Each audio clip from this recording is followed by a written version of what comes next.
समीर ने परी को अपनाने के लिए दादी के सामने रखी। उनके घर छोड़कर जाने की बड़ी शर्त तो उड़े सभी के होश। महल के अंदर माहौल पहले से ही तनाव से भरा हुआ था। हर कोई उस आग की घटना को लेकर परेशान था जिसने पूरे परिवार को हिलाकर रख दिया था। लेकिन असली झटका तब लगा जब सच सामने आया। दादी को पता चल गया कि कमरे में लगी आग किसी बाहरी व्यक्ति की वजह से नहीं, बल्कि अविक की गलती से लगी थी।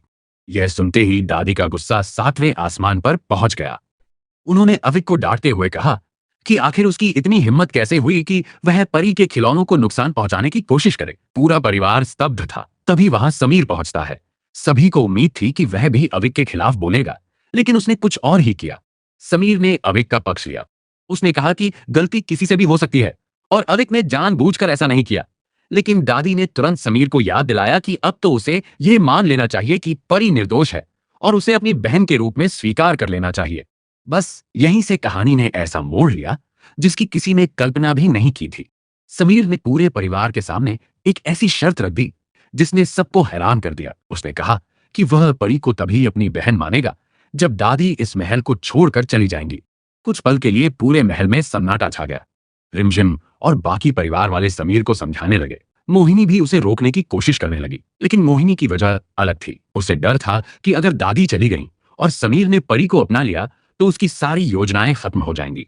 दूसरी तरफ दादी ने एक ऐसा फैसला लिया जिसने सबको भावुक कर दिया। उन्होंने कहा कि अगर उनके जाने से परिवार जुड़ सकता है और परी को उसका भाई मिल सकता है तो वह यह बलिदान देने के लिए तैयार है।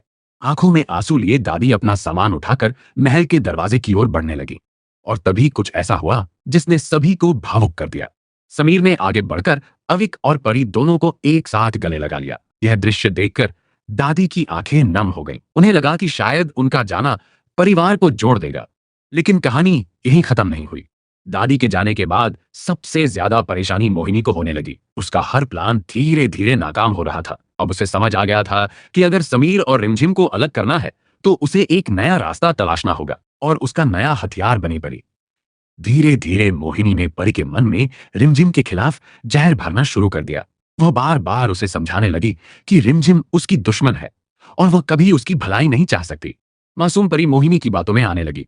अब परी हर छोटी बात पर रिमझिम से नाराज होने लगी और अनजाने में समीर और रिमझिम के रिश्ते में गलत फहमियां पैदा करने लगी।